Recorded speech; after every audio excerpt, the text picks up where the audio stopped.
Hey everybody, today Rahdo runs down Thunderstone Quest, which is the deck building game of fantasy adventure where 2 to 4 players are going to delve as deep as they can into dungeons to score a lot of points. And now the way it works is at the beginning of your turn, you have a hand of usually 6 cards. So I'm going to go ahead and draw them here from my starter deck, which has been shuffled up. Let's see, I've got 2 adventurers, a Thunderstone shard, and another adventurer. Not surprising, half of my starter deck is adventurers, and a lantern, and a dagger. Okay. So actually, this is an example of one of each of the types of starting cards. All right. So this is my hand, and now I have to choose. Am I going to go to town to go shopping, or am I going to go to the dungeon to go delving and fighting?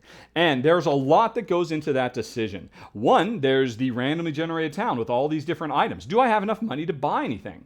Well, let's see. This hand, I've got 1, 2, 3, 4, 5 gold. And looking around, like this necklace of dawn costs 4, the ring of learning costs 4.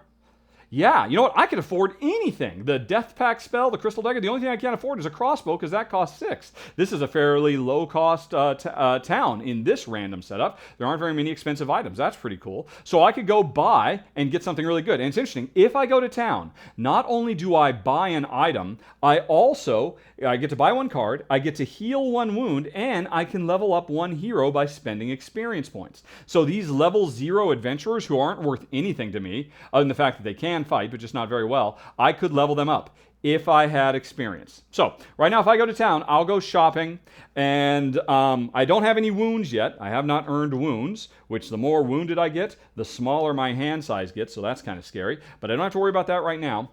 But there's another thing. Depending on where I go in town, I get a bonus action. If I come over here to the Arcane Shop of Wonders, I can get a treasure, although it costs 10 more gold. So I could buy a regular item and a treasure if I've got enough gold. That'd be happening later in the game, and I might get Son of the Forest, or a treasure cache, or an apothecary might join me. So these are pretty cool if you got a lot of cash in hand. Like I said, I could come to the temple and heal 2 wounds instead of 1 like normal. Plus, I could do a little bit of hand management. If I come over here to the guild quarter, normally I can only level up 1 character with my experience, but now I'd be able to level up 2.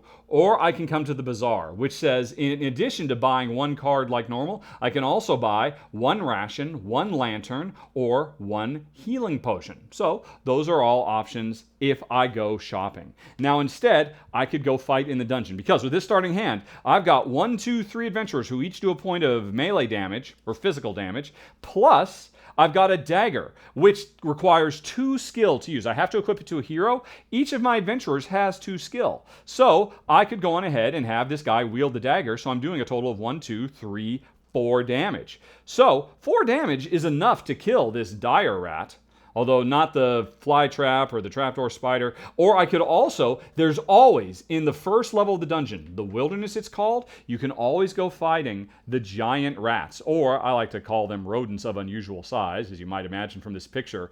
You can always fight them if you can do 4 points of damage and get a free level up for one of your characters, instead of having to go into town and spend experience. So that's an option.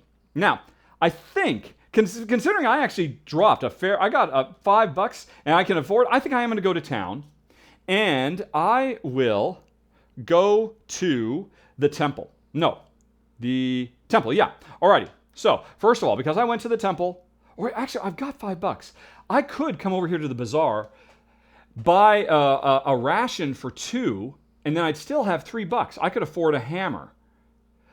Or Nature's Amulet. Ooh, no, actually, that's what I was going to do. I was actually going to come to the temple, and this lantern, which I wasn't planning on using, or I'm sorry, no, the Thunderstone shard, which I wasn't planning on using, it lets me put it back on top of the deck, so I draw it in the future, but I'm not going to do that. I am going to come to the bazaar. I've got 5 gold to spend. I'll spend 2 of it for some iron rations, which I can use whenever I want in a future turn. This is basically 1 gold if I ever need it in town, so it's like I'm banking money for later, or it increases the skill of my character. Like, say I had a really awesome crossbow, which requires 3 skill, and I wanted this adventurer to use it, but he can only handle 2 skill. If I give him iron rations, that temporarily boosts him to 4 skill so that he could use the crossbow, which of course is a more powerful weapon. You know, that's what rations are for. Anyway, so I'm going to buy some rations, and then I'm gonna buy Nature's Amulet, which is a magic item that allows me, well, first of all, it gives me $2, so it's good for buying in the future. It's upping my money making potential. Plus, if I ever go into the dungeon, I can trash this card. I can destroy it to give myself 2 magic damage, which might come in handy later on since the earth monsters here are strong against physical damage. I might want to have some magic damage to be able to beat them later on. Now, whenever you buy a card, or whenever you collect a card, it goes into your discard pile, as you might imagine. So anyway, I went to the bazaar. I got to do a double shop. If I had wounds, I'd heal them. If I had any experience, I would spend it to level up one of my guys. And you'd think my turn is over, but not so quick, because I did have the lantern, which gave me 2 gold. It also gives me 1 light, because if I want to go deeper and deeper into the dungeon, I have to spend light to be able to get down there because it's very dark and scary. But the lantern also has a special power. After you complete the village phase, which I just did, I can take the dungeon phase for free. It's like I'm doing 2 turns for 1. If I do, I can't go out of the wilderness. So I went shopping, and I'm going to get a bonus of coming over to the wilderness and fighting the giant rats. So again, remember, I need to do 4 points of damage. They don't have any kind of defense, no armor, or anything like that. So I do 1, 2, 3, 4, and boom, I've defeated them. The rodents of unusual size have been defeated. I can now level up one of my level 0 heroes, an adventurer, without paying any cost. So this guy, I'm going to level him up. I'm going to say goodbye. He's out of the game. He's basically destroyed, and I'm replacing him from a level 0 adventurer to a level 1 Brimstone, this dwarven rogue hero. It turns out this guy all along was a dwarven rogue, or at least one in training. So now this card, it doesn't go into my hand. It goes directly in my discard pile. But remember, I have or did I mention this? I don't remember if I did. As part of setup, I got a side quest which wants me to level up my characters as fast as possible, and I've got sponsorship of the Rogues Guild. So I'm trying to level up to level 3 characters quickly because of the bonuses I get, and I like rogues, so I'm working my way up. I've got a rogue, hooray! And I got rid of a dinky adventurer who does 1 point damage but only has 2 skill. Now he is 1 point damage, he has 3, which means he is skilled enough to be able to use the crossbow, and this crossbow gets 3. Right. All right. So this crossbow does +1, but it can do +3 unless a rogue with 6 or more wields this bow. You have -1 hit points, so your hand size would get smaller. So anyway, I'm starting to build a rogue heavy deck, which is appropriate because I chose this little rogue mini. There's several different minis you can choose from as well that are all very cool. But anyway, that was my turn. I got a lot done. I effectively got 2 turns for the price of 1 based on what was in my hand. And now at the end of my turn, I draw up 6 cards to see what I'm going to be doing next turn. This is the rest of my starting hand. Hey, there's another lantern. There's another dagger. And there's another adventurer. And it's going to be, my deck was perfectly split in half. I have the exact same hand. I could potentially do the same thing in the next round. But then once I've gone through my deck and I start redrawing, I want to start getting better weapons to get to my rogue so I can start fighting bigger monsters, or just keep fighting the little giant rats to level up that way. Oh, no. You can only level up the adventurers. So I could get rid of them, but then I need to start earning experience so I can get to level 2 and level 3 Brimstone.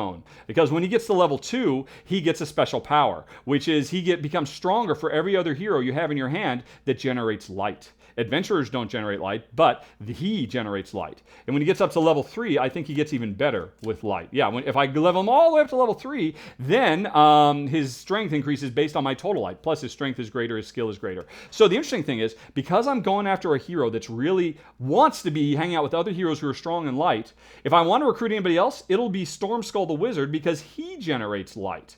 But only at the beginning if he has spells. Markaman doesn't generate light, or Vania doesn't generate light, so I think I'm not going to bother recruiting them at all. I might try to go for a combination of the wizard to do spell damage and him to work on my experience and Thieves Guild bonuses at the end of the game.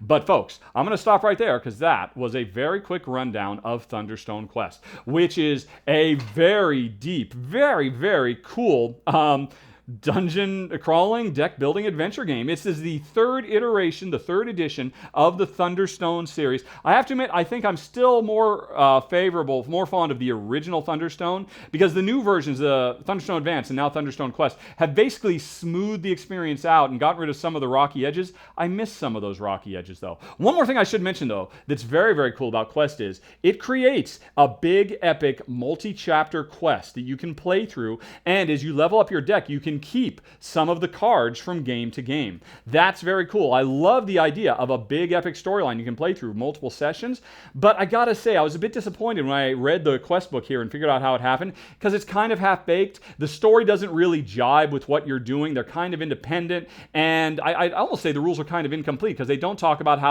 they don't give specific directions about how to increase the difficulty of the dungeons, because your deck becomes more powerful throughout the game. So I was excited about that, but a little disappointed. But it almost doesn't matter, because Thunderstone has always been about just randomly generating a town, randomly generating monsters. Now you can also randomly generate a dungeon. There's so much replayability. I mean, just look at how many cards come in this game, folks. Look at it. It's crazy. And there's so much room for expansion with Thunderstone Quest. And that's the rundown, folks. Thanks for watching. Have a very nice day. Talk to you later. So long. Bye-bye.